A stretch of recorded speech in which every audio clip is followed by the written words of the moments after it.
Hi guys! Hello! This is Anyam Nurse and this is my first YouTube video. Medyo kinakabahan pa.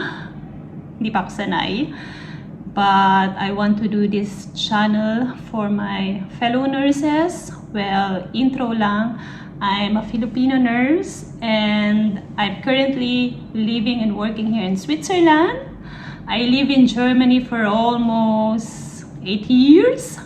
And then I transferred in Switzerland this year lang. So, around 3 months lang, bago pa. And I want to share my experiences, my adventures, and mga difficulties na napagdaanan ko during this process. It wasn't easy, but I think it is worth it. Yeah. And paano nga ba ako nagsimula? Well, I'm a Filipino nurse. I graduated 2008. Yun yung time na sobrang daming nurses. And then, sobrang hirap na makakuha ng trabaho sa Pilipinas. And then, what I did was, nag-part-time muna ako to the different areas. I work sa mga facial, I work as a tutor, Korean English tutor, ayun. And then I landed my first nursing job sa island of Samar, yun. Taga Manila ako, and then I went to Samar for the experience. That is under DOH. And yun, 6 months ako doon sa island. So, para lang magkaroon ng experience. Maganda naman yung experience. I got a certification from DOH. And then, my sister, she's living in UK that time. And then, we tried to apply for a student visa para makapunta ako ng UK. And then, 6 months lang. The first time, hindi na-approve. Marami mga naging problema. And then, we tried again. And then, ayun, nabigyan ako ng student visa. Thank God. And then, after that, naging student ako sa UK, sa England. 2000, I think that was 2010. Yeah, for only, I think 9 months yung visa pala na binigay. Not 6 months, yeah. 9 months.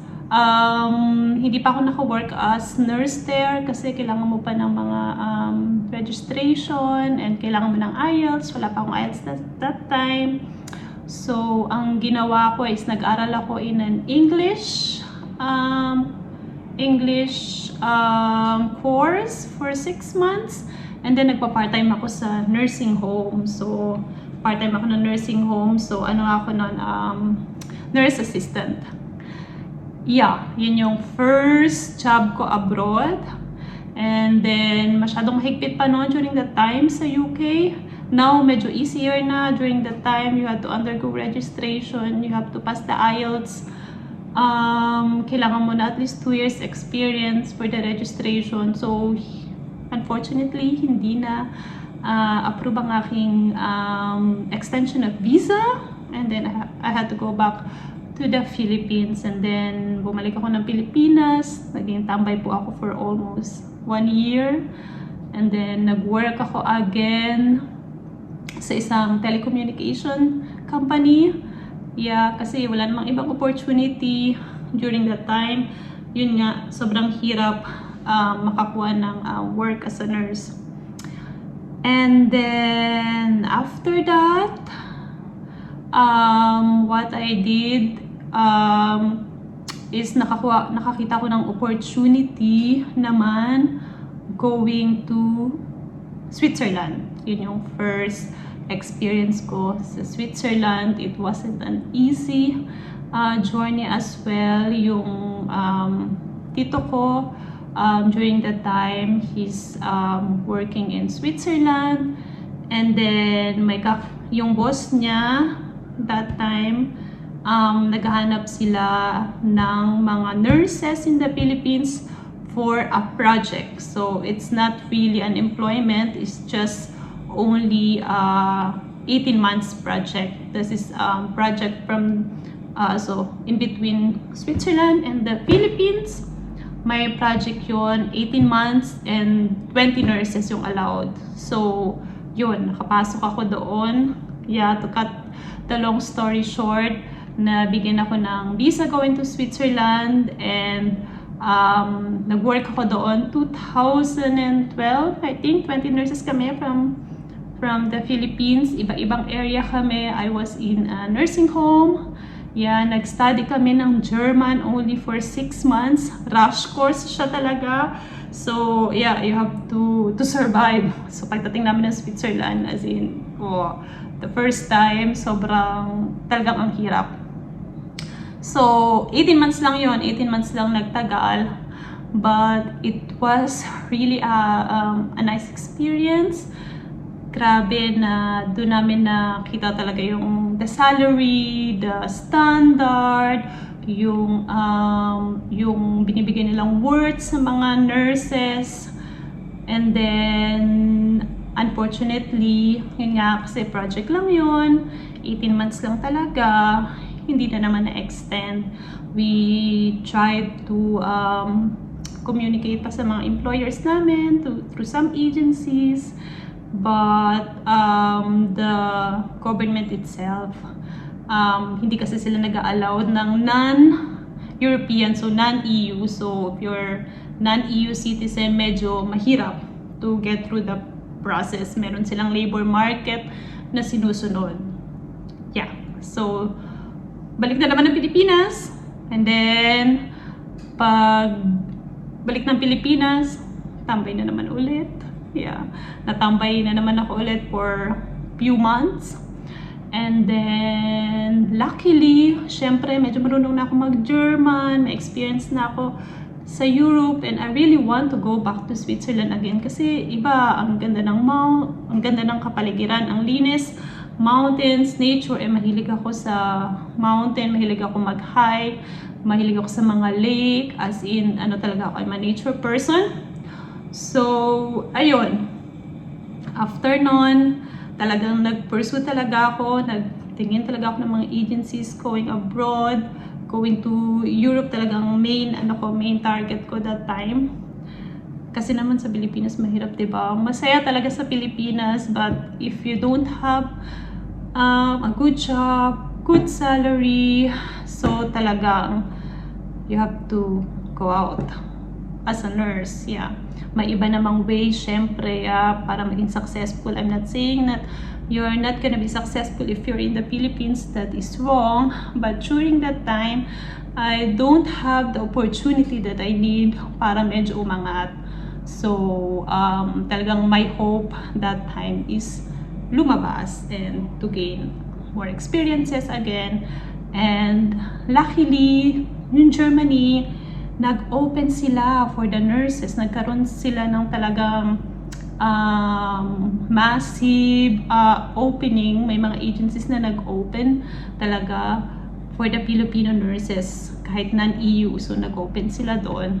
So, I applied for the agency, and then nag-aral ulit ako ng German for refreshment, and they need the B2 qualification, the German B2 qualification, and doon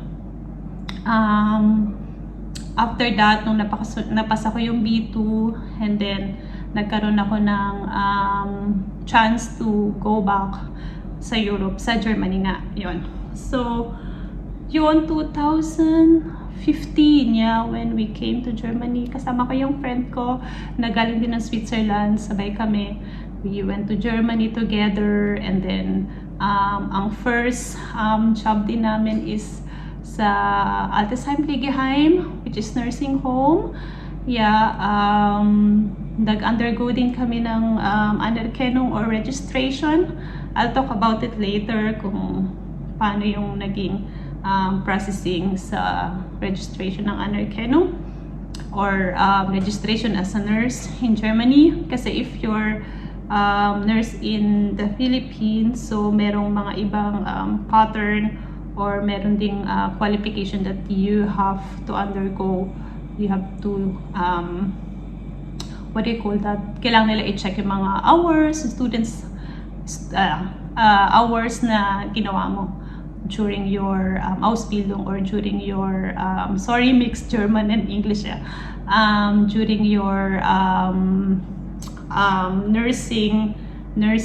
as a nursing student sa Pilipinas. Ayun, and then after that, yeah, I'm very thankful kasi Germany talaga nag-open ng door sa akin. Talagang nabigyan talaga kami ng opportunity. Nabigyan ako ng permit to stay there, to work there, and then nag-work ako in different areas. Lumabas ako ng nursing home or ng Pflegeheim kasi gusto ko medyo magkaroon ng more experience. And then, ayun, I gained experiences sa hospitals, in different areas like ICU unit, heart surgery, ortho, urology, yun, iba-ibang iba-ibang area. So the last work ko sa Germany, I was there for almost 4.5 years. Yeah, napakabait nung team ko, and napakaganda nung samahan namin, and the station, yung work medyo easy peasy lang kasi it was an ortho department, and more on operation, mga what you call it, scheduled operation sila, so more on post-op care lang talaga. So yun, and then I said to myself, syempre Germany is actually a safe place, very nice as well. Napaganda rin ang experience ko. I met my boyfriend there, and wala akong naging problema sa pakikitungo sa mga German and sa mga colleagues. So maganda naman, okay naman actually. The disadvantage lang na masasabi ko why I left Germany is because ang laki ng tax. So almost more than 40%. Just quite high. Yeah. Sobrang mararamdaman mo talaga siya. So kaya nag-decide ako na why I should try Switzerland again. Well, at first talaga gusto ko na talaga mag-Switzerland, bumalik ng Switzerland, isa talaga sa mga goal ko yon. And yun, since hindi naman ako European citizen that time, I only have a permanent resident permit in Germany. So the first time nag-apply ako sa Switzerland, this was 2018, 2019, I tried it. Pero hindi pa ako, I only had permanent resident. So they declined it kahit may experience ako, ganyan, kasi hindi nila ako mabibigyan ng permit. Kasi unfortunately, hindi ako EU citizen. So isa po sa mga requirement ng Switzerland, if you want to be a nurse there and to process your registration as a nurse there, kailangan pong maging EU citizen, so European citizen. So 2022, dun ako nag-decide na okay, I think I have to apply na for German passport as a German citizen, para magkaroon na rin ng mas lumawak na rin yung opportunity for me. Although the bad thing, hindi naman siya bad thing, well, disadvantage lang, you have to give up your Filipino passport. And then I gave it up para magkaroon ako ng German citizenship, which is nag-grant naman kasi nga 8 years ako nag-work sa Switzerland and sa Germany, 8 years ako nag-work doon and continue yung work ko, wala naman naging problema. And yun, nung nabigyan ako ng German passport, I continue to work there pa, tinapos ko pa yung sa workplace ko yung aking kundigong, what you call that, yung time frame mo pa bago mo tapusin yung work mo.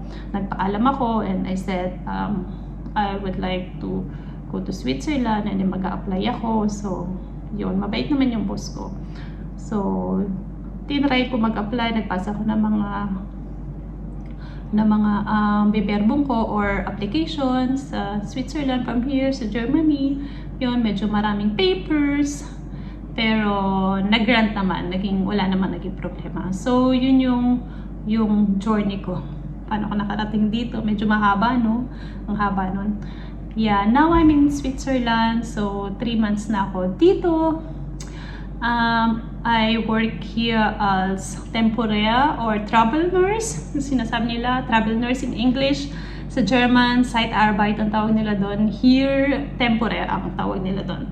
So, ano bang ibig sabihin nun? Yung po is, you are not in the same institution.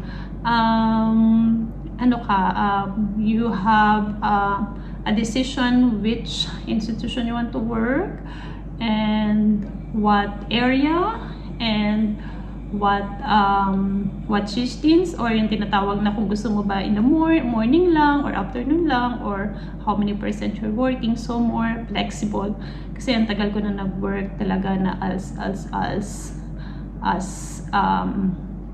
talaga nurse as in stam nurse or yung sinasabi nila na FES sa ano ba sa English yun? Sa English is yung normal talagang employee ka nung hospital. So kapag temporary ka or Zeitarbeit or travel nurse, you're in the Vermittlung or sinasabi nilang agency, and then they put you, for example, 3 months, 2 months sa places, if okay sa iyo yun, o gusto mo doon. Pero here in Switzerland, maganda kasi that is the minimum is 3 months, and then you can decide if you want to extend it on that place or if you want to change the area, or kung hindi ka happy or kung medyo hindi kayo okay na mga kasamahan mo, you can leave. Then you can say, well, hanapan ako ng bagong agency, and you can go to other places. Hindi katulad na kapag doon ka mismo sa hospital or sa institution, so you're there. Meron kang talagang may processing. Meron ka talagang perbundan ka sa kanila or sinasabing connected ka talaga sa kanila. Yung talagang may rules. Yeah, hindi ka pwedeng pwede ka naman umalis anytime in 3 months something kasi meron mang probisite or probationary, pwede ka umalis.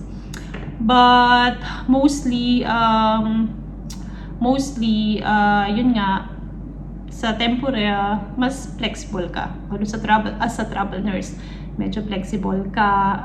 Ikaw pwedeng mamili ng schedule mo, and pwede mong sabihin, I don't want to work weekends, kanyan, or I only working sa gantong time, kanyan. So very flexible talaga. Or kung gusto mo nang mag-holiday ng gantong time, hindi mo kailangan matapos yung probationary period mo para ma-allowed ka mabigyan ng ferian or ng holiday, 'di ba?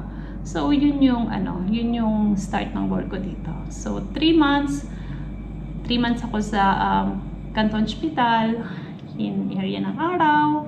Yan, it was actually new experience kasi bago naman ako doon, bagong temporary nurse ako, bagong travel nurse, bagong experience.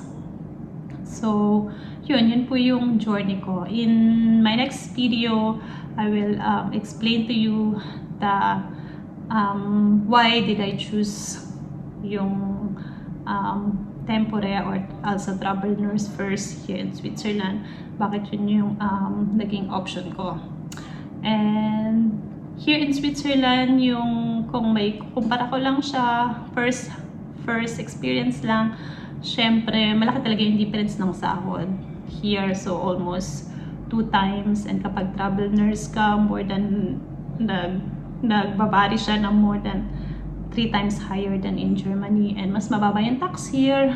Well, I live here in Lucerne, so around 22% yung tax.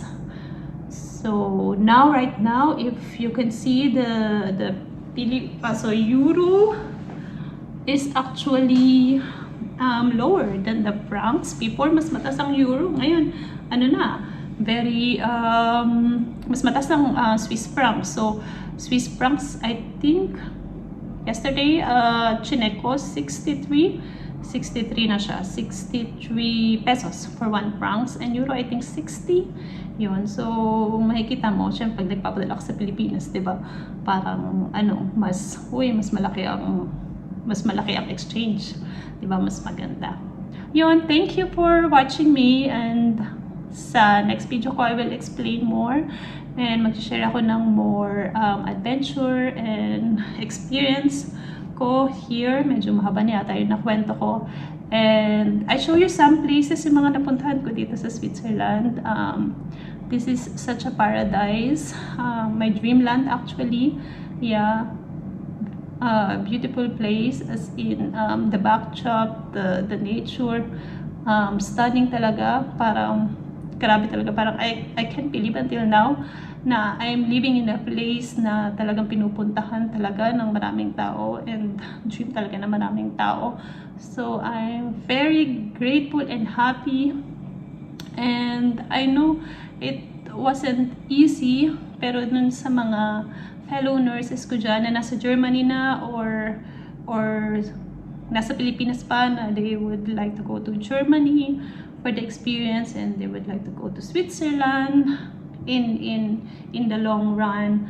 Yun, hopefully ma-supportahan niyo po itong channel ko, and hopefully makabigay ako ng medyo what do you call that, inspiration, motivation, and yun, ma-share ko yung experience ko na makarelate kayo. And then sa mga nagbabalak na mga German nurses na nasa Switzerland, mag-comment lang kayo yung mga questions nyo, and yung mga gusto nyo malaman, or kung ano yung gusto nyo i-share ko for this channel, and then I will try to do it. Yeah, and thank you so much again. This is my first video. Grabe. Sobrang kinakabahan ako. Yun. And yeah. I see you on my next video. Please subscribe. Thank you. Please subscribe. Thank you. I'll show you some of the beautiful places here. Bye.